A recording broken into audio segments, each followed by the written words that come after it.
नमस्कार, स्वागत है आप सभी का हिस्ट्री 360 चैनल में। आज के इस वीडियो में मैं आपको दिखाऊंगा कि मैं कहां पर वीडियो रिकॉर्ड करता हूं, कैसे रिकॉर्ड करता हूं, कौन से इक्विपमेंट मैं यूज़ करता हूं। ये उन विद्यार्थियों के लिए भी है कि वो देखना चाहते हैं कि मैं कैसे पढ़ाता हूं, और उन यूट्यूबर्स के लिए भी है कि जो अपने एक सेटअप तैयार करना चाहते हैं पढ़ाने के लिए। तो ये मेरा रूम है, आपको इको काफ़ी आ रहा होगा क्योंकि बाहर एक 38 बाई 25 का बहुत बड़ा हॉल है ऊपर ये, और उसके बाद में यहाँ पर एक रूम है जहाँ पर मैं वीडियो रिकॉर्ड करता हूँ। जैसे आपको लाइटिंग वगैरह से अंदाजा हो गया होगा, और ये मेज वगैरह जो आप मेरी वीडियो में देखते हैं उससे आप फैमिलियर होंगे। तो अब मैं आपको सेटअप टूर में अंदर की सारी चीज़ें दिखाऊंगा। ये पीछे अलमीरा जो आपको दिखती है ऊपर तक आप देख सकते हैं कि काफ़ी बड़ी अलमीरा है, और इसमें काफ़ी जगह अभी खाली भी है क्योंकि मैंने फ्यूचर पर्पज़ के लिए बनाई है कि भाई भविष्य में जितनी भी किताबें होंगी वो सब इसके अंदर आ जाएं। अभी भी इसमें काफ़ी सारी किताबें हैं। यहाँ पर एक बुद्धा की मूर्ति जो आप मेरे पीछे देखते हैं, ये एक चेयर मैंने खास तौर से यहीं पर रिकॉर्डिंग शुरू करने के बाद मिली थी। ये मेज भी मैंने इसे, ये जो मेरा पूरा सेटअप है पीछे जो अलमीरा है उसके अकॉर्डिंग मैंने ये तैयार की थी, और इसी से रिलेटेड आपका ये आप मेरा देख सकते हैं जो लेक्चर स्टैंड है, जो कि आपको वीडियो के अंदर दिखाई नहीं देता क्योंकि थोड़ा नीचे रह जाता है। यहाँ पर देखिए सामने जो बोर्ड है उसके अंदर मैं आपको दिखाऊं तो उसके चारों तरफ मैंने लाइटिंग के लिए ट्यूबलाइट लगाई हुई है। भी देखिए लाइटिंग यहाँ पर जब मैं खड़ा होता हूँ और जब मैं वीडियो रिकॉर्ड करता हूँ तो सामने से मेरे फेस पर कम लाइट रहती है क्योंकि यहाँ पर 4 ट्यूबलाइट्स हैं। देखिए एक यहाँ पर है, 2 नीचे हैं और एक मेरे राइट साइड में है।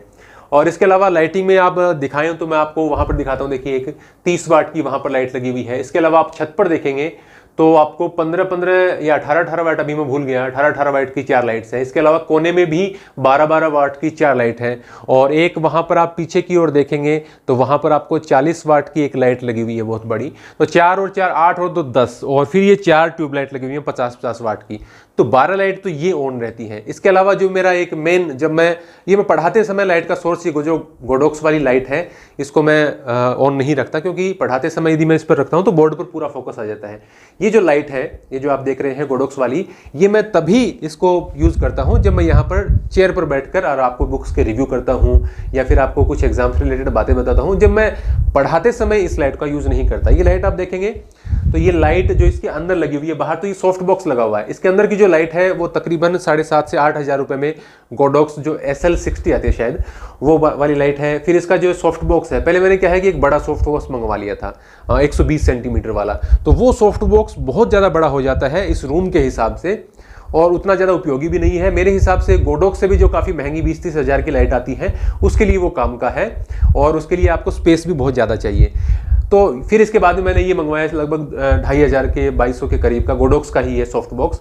इसके अलावा ये जो इसका स्टैंड लगा हुआ है ये बहुत ही हैवी स्टैंड है, हैरिसन बाहुबली के नाम से आता है, हैरिसन बाहुबली। तो यदि आप हल्का स्टैंड एक बार ले लेंगे तो आपके लिए मुश्किलें खड़ी हो जाती हैं।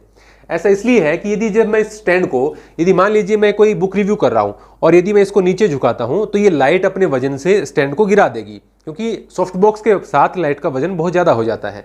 तो इसलिए इसके पीछे एक बैग आता है और उसमें आप कोई हैवी चीज़, पत्थर वगैरह डाल के और उसको स्टैंड स्टिल रख सकते हैं। इसको भी आप देखेंगे तो पूरा ये आयरन से बना हुआ बहुत हैवी 4,500 के करीब का स्टैंड है।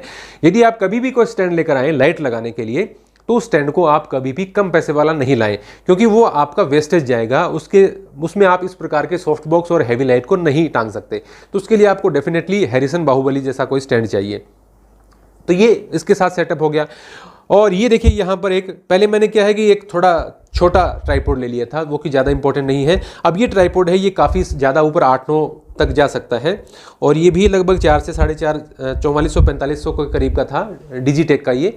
और ये काफ़ी इम्पोर्टेंट है मेरे लिए। मैं जब इसके जो आर्म है वो इस प्रकार से भी हो जाती है घूमकर, यदि आपको टेबल टॉप वीडियो यदि रिकॉर्ड करने हो तो उसके लिए भी काम आ जाता है। बड़ा भी हो जाता है, छोटा भी हो जाता है। इसकी लेग्स वगैरह भी काफ़ी ऊंचाई तक इसको ले जाती है, तो बहुत इंपॉर्टेंट है। यहाँ ये लेक्चर स्टैंड रखा हुआ है जहाँ पर मैं मतलब अपने हाथ वगैरह रख लेता हूँ, या जो अपनी कोई ज़रूरी चीज़ें हैं वो यहाँ पर रख के पढ़ा लेता हूँ। यहाँ पर पर्दे वगैरह जो मैंने यहाँ पर लगाए हुए हैं, देखिए इसके पीछे यहाँ पर एक आपको दिखेगी विंडो है, और वहां पर एक गेट है और एक हॉल में जाने के लिए गेट है। तो इन सब में हैवी पर्दे लगे हुए हैं। हैवी पर्दे आपको इसलिए लगाने पड़ते हैं कि जो रूम होता है उसके अंदर आपके लिए इको क्रिएट करता है। अभी भी मुझे ये लगता है कि जब मैं बोलता हूं तो उससे बेहतर साउंड क्वालिटी आ सकती है, क्योंकि इको अभी भी है रूम के अंदर, क्योंकि वो जो अलमीरा है वहां पर, उस अलमीरा में ग्लास लगे हुए हैं और वो ग्लास वॉइस को रिफ्लेक्ट करते हैं, तो उसके कारण थोड़ी सी आवाज़ अभी भी गूंजती है। तो जो कुछ 1x1 की या 2x2 की शीट्स आती हैं उसको इको को रोकने के लिए, वो मैं लगवाने की कोशिश करूंगा। लेकिन ये जो पर्दे हैं ये बहुत ज़्यादा इंपॉर्टेंट रोल प्ले करते हैं इको को रोकने के लिए। इसके अलावा आप नीचे की तरफ देखेंगे तो यहाँ पर कारपेट बिछे हुए हैं। ये कारपेट के कारण जो नीचे का फ्लोर है इससे साउंड आपकी बाउंस होकर नहीं आती। तो ये काफ़ी मतलब पर्दे और आपका जो कारपेट है ये मेन रोल प्ले करते हैं। और इसके अलावा आप दीवारों पर भी लगा सकते हैं। फिर यहाँ पर मैं आपको पीछे की तरफ दिखाऊँ तो यहाँ पर आप देख सकते हैं कि एक बहुत बड़ा मैप लगा हुआ है, वर्ल्ड पॉलिटिकल मैप है ये, पूरे विश्व के लिए बात करूं तो। और ये रूम वैसे शुरू में मुझे पता नहीं था कि भाई ये थोड़ा छोटा पड़ने लगेगा, मुझे लगा था ये काफ़ी बड़ा रूम है और इसमें काम चल जाएगा। 14x10 का है ये इसकी साइज। लेकिन अभी ये जो मेज है, ये चेयर है, ये जो लाइट्स हैं, लेक्चर स्टैंड वगैरह लगाने के बाद में, और काफ़ी बड़ी अलमीरा भी इसमें होगी, उसने भी काफ़ी जगह ले ली, तो उसके कारण इसमें काफ़ी कम जगह रह गई। अब देखिए मैं पढ़ाता कैसे हूँ उस पर मैं बात करूँ तो आप थोड़ा सा पीछे हो जाइए। ये देखिए ये बोर्ड है। अभी आप इस बोर्ड को पूरा दिखाओ एक बार। एक तो बोर्ड जो आपके आते हैं सामान्य तौर पर मार्केट में बने बनाए बोर्ड, वो बोर्ड मैंने यहाँ पर, क्योंकि मैं एक बहुत छोटे शहर में रहता हूँ, तहसील मुख्यालय है यहाँ पर, तो वैसे बोर्ड यहाँ पर मिलते नहीं। और जो बोर्ड है वो साइज में जैसे ज़्यादा से ज़्यादा मुझे यहाँ 6x4 का मिल रहा था, या कई जो टीचर्स हैं मैंने आप देखा है 2x3 का बोर्ड ले लेते हैं। तो वो बोर्ड आप मत लीजिए। मिनिमम साइज यदि रिक्वायरमेंट आपको है तो वो 6x4 के बोर्ड की होती है। यहाँ ये 8x4 का है।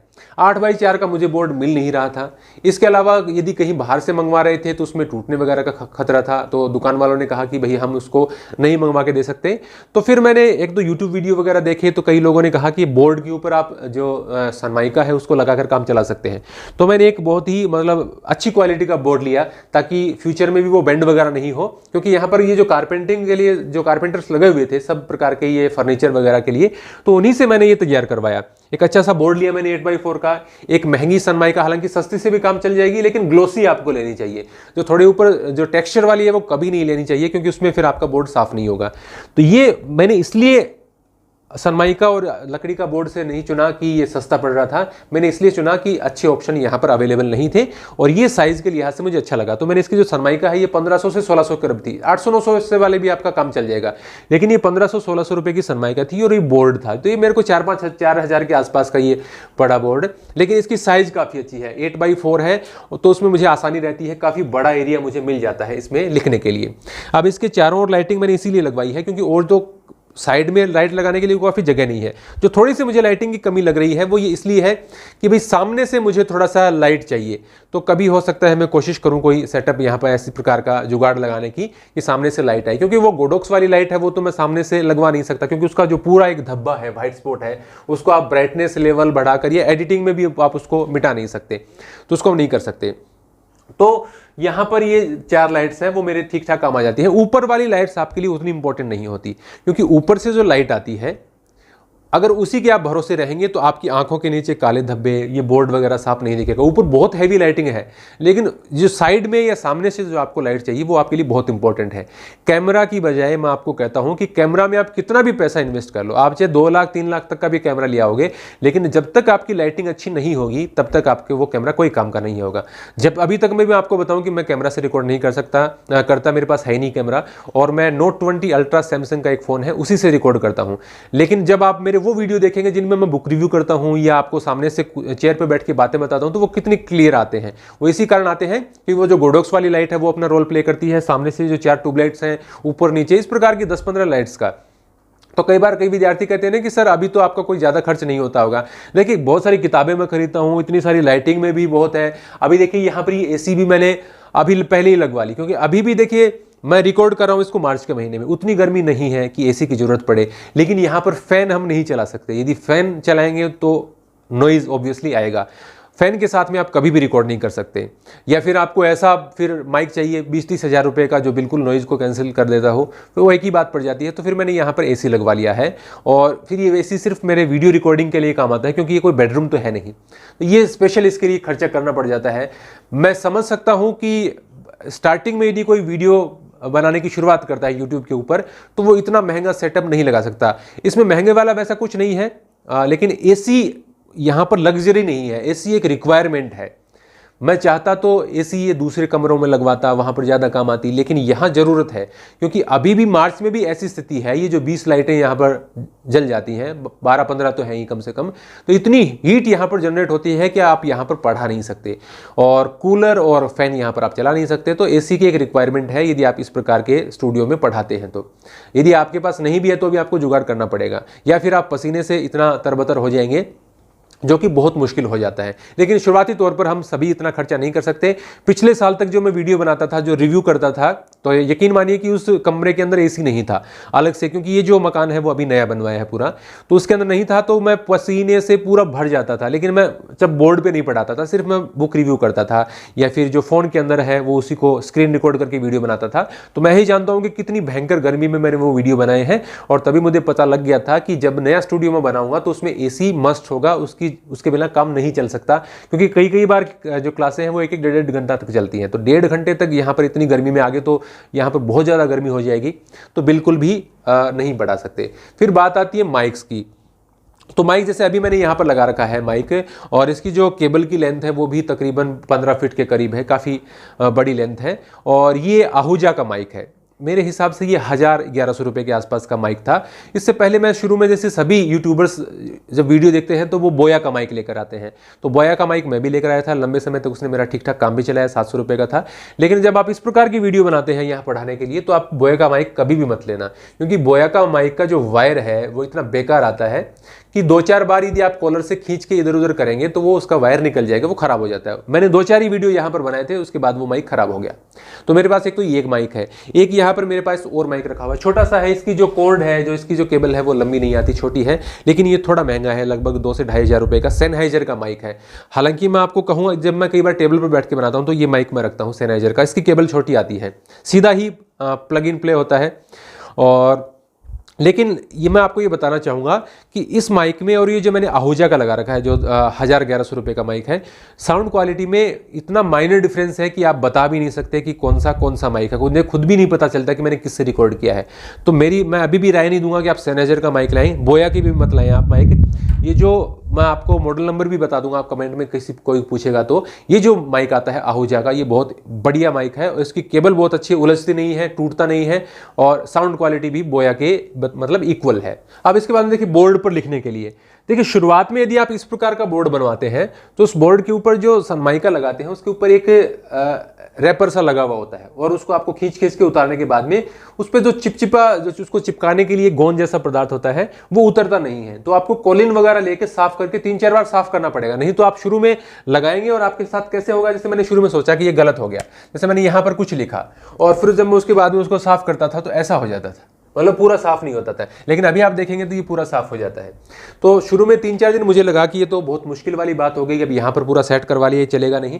लेकिन उसका जो चिपचिपा पदार्थ था मैंने कॉलिन से पूरा साफ किया, और 2-4 बार लिखने के बाद में वो क्लियर हो गया। अभी कोई इशू नहीं आता। ज़्यादा से ज़्यादा ये है कि आप जब 20-30 लेक्चर इसके अंदर हो जाए तो थोड़ा सा ये काला पड़ जाता है, तो क्योंकि आपका जो ये इरेजर वगैरह है जो इसको साफ करने के लिए हम यूज करते हैं, या आप कपड़ा भी यूज कर सकते हैं सामान्य तौर पर, वो भी काला हो जाता है। तो फिर आप कभी कभी महीने में एक बार इसको थोड़ा कॉलिन से साफ कर सकते हैं। लेकिन बाकी इसमें लिखने में, जो आप मेरे पढ़ाने वाली वीडियो भी देख सकते हैं, कोई इशू नहीं आता। एक सामान्य बोर्ड आपका काम चल सकता है, लेकिन कभी भी छोटा बोर्ड नहीं लगवाएं, मिनिमम 6x4, लेकिन मैं आपको रिकमेंड करूंगा 8x4 का बोर्ड आपको लगाना चाहिए। फिर ये मार्कर वगैरह देखिए, जैसे मेरे पास यहाँ पर ये मार्कर फेबर कैसल का था, लेकिन ये बहुत जल्दी ख़राब हो गया।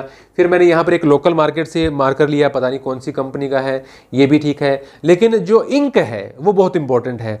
जो नहीं, कई बार क्या है कि इंक ऐसी होती है कि आप पूरी तरीके से साफ़ नहीं होती। आप जो कैमलिन की इंक है, आप कैमलिन का मार्कर भी यूज़ कर सकते हैं, कैमलिन की इंक आप जरूर यूज़ करें। कैमलिन की इंक आपके लिए बहुत इंपॉर्टेंट होती है। तो यहाँ तो मैं सब वीडियो रिकॉर्ड करता रहता हूँ, और यहाँ फिर मैं सामने उस चेयर पर बैठकर पढ़ाता हूँ। ये मेज जो आपको थोड़ी छोटी सी दिखती है, ये काफ़ी बड़ी मेज है इसके अंदर, और ये भी मैंने अभी बनवाई है। इसके अंदर जो दराज वगैरह उस अलमारी के नीचे भी बहुत है, इस मेज में भी बहुत है, क्योंकि एक्स्ट्रा जो सामान वगैरह होता है वो सब रखने के लिए इनकी ज़रूरत पड़ती है। तो ये लाइटिंग वगैरह ये थोड़ा सा महंगा है। शुरुआत यदि कोई यूट्यूबर कर रहा है तो पढ़ाने के लिए टीचर्स कर रहे हैं, तो मैं कहूँगा कि इतना ज़्यादा भी खर्च आपको करने की नहीं है। शुरू ज़रूरत आप बेसिक चीज़ें ले आइए। जैसे बेसिक चीज़ें क्या होती है, लाइटिंग, माइक और एक मोबाइल। उसके बिना तो आपका काम नहीं चल सकता। ये देखिए, आप सामान्य तौर पर एक बोर्ड लेकर आए तो पहले मैं आपको कहूँगा 2x3 के बोर्ड पर आप जो भी पढ़ाता है वो उसको वीडियो देखना कोई भी पसंद नहीं करता, क्योंकि वो बोर्ड यदि उसमें आप जूम कर लेंगे तो आपके गर्दन गर्दन दिखेगी, आप ही दिखेंगे आधे स्क्रीन के ऊपर। तो बोर्ड हमेशा बड़ा लेकर आए, और ये कोई बहुत ज़्यादा खर्चे वाला भी नहीं है, 4000 रुपये के आसपास ये एकदम कंप्लीट हो जाता है। वो भी कब, जब आप बेस्ट इसमें सनमाई का लगाएं, बेस्ट बोर्ड लगाएं तभी, और इसमें लगाने वगैरह का कोई खर्चा नहीं होता। ये तो मतलब 1 घंटे का खेल है, तो इसको आप यूज़ करें। लाइटिंग हमेशा अच्छी रखें। यदि आपके पास थोड़ा सा चौड़ाई वाला स्पेस है तो आप क्या करेंगे, 2 अच्छे पैनल ऊपर, 2 साइड में और 1-2 आपके नीचे की ओर से आएंगे, तो बढ़िया लाइटिंग उसकी हो जाती है। बिना लाइटिंग के आपका महंगे से महंगा कैमरा भी कभी काम नहीं आएगा। लाइटिंग आपके साथ अच्छी होनी चाहिए। मेरे पास भी बेस्ट लाइटिंग नहीं है, लेकिन ये ठीक है, मेरा काम चल जाता है। इसके अलावा एक आपके पास माइक, बिना माइक के आपके पास कितना भी महंगा मोबाइल हो, आपका जो साउंड क्वालिटी है वो कभी भी अच्छा नहीं आएगा। तो एक तो उस कमरे के अंदर भले ही आप कोई जुगाड़ करें, आप उसमें कोई सोफ़ा रखें या और बहुत सारा सामान रख दें, लेकिन आपकी आवाज़ गूंजनी नहीं चाहिए। यदि आपकी आवाज़ में इको ज़्यादा आएगा तो वो सुनने में बिल्कुल भी अच्छी नहीं लगेगी। आप पर्दे वगैरह लगाएं, कोई ज़रूरी नहीं है कि आप कोई स्टाइलिश पर्दे लाएं, आप सामान्य तौर पर कुछ भी टांग सकते हैं, अपने कंबल ही क्यों ना टांग दें, लेकिन आपकी आवाज़ रुकनी चाहिए। तो एक तो साउंड का लिए आपको 1000-1200 रुपये का माइक, एक थोड़ा सा बड़ा साइज का बोर्ड, और एक आपको लाइटिंग का विशेष तौर से ध्यान रखना होता है। जो भी नए टीचर्स इसके बारे में जानना चाहें, उनके लिए मैं ये वीडियो बनाया है कि वो देख पाएँ कि भाई ये सेटअप किस प्रकार से काम कर सकता है, चीज़ें किस प्रकार से। बाकी जो वीडियो रिकॉर्ड करने का, एडिट करने का काम है वो सामान्य होता है। जैसे मैं वीडियो एडिट किस में करता हूँ, काइन मास्टर या किने मास्टर बोलते हैं उसको, उसके अंदर करता हूँ। कोई बहुत ज़्यादा कोई प्रीमियर प्रो वगैरह अभी नहीं यूज़ करता, बाकी कुछ भी चीज़ यूज़ नहीं करता। एक फ़ोन है, 2 माइक मेरे पास पड़े हैं, और ये आप मेरे पास यहाँ पर डिजिटेक का जो आप देख रहे हैं ट्राइपॉड है, और इन्हीं सब चीज़ों के साथ मैं रिकॉर्ड करता हूँ और अपना बेस्ट देने की कोशिश करता हूँ और इम्प्रूव कर रहा हूँ धीरे धीरे। और कभी यदि चैनल से कुछ कमाई हो सकी, वैसे तो बहुत ज़्यादा कमाई इसमें नहीं है, बिना ऐप वगैरह आपका कोई कोर्स वगैरह लॉन्च किए बिना कोई कमाई नहीं है, लेकिन भविष्य में मैं भी विचार करूँगा कि इसकी जगह आजकल जो डिजिटल पैनल आ रहे हैं उसकी ओर जाऊँ। लेकिन अभी मेरे पास इतना ही सिस्टम था, इतनी ही चीज़ें मैं खरीद पा रहा था। ये भी आपको लग रहा है इस रूम के अंदर लाखों रुपये का खर्च है। तो आपको ये वीडियो कैसा लगा है आप कमेंट के अंदर ज़रूर बताएं। धन्यवाद।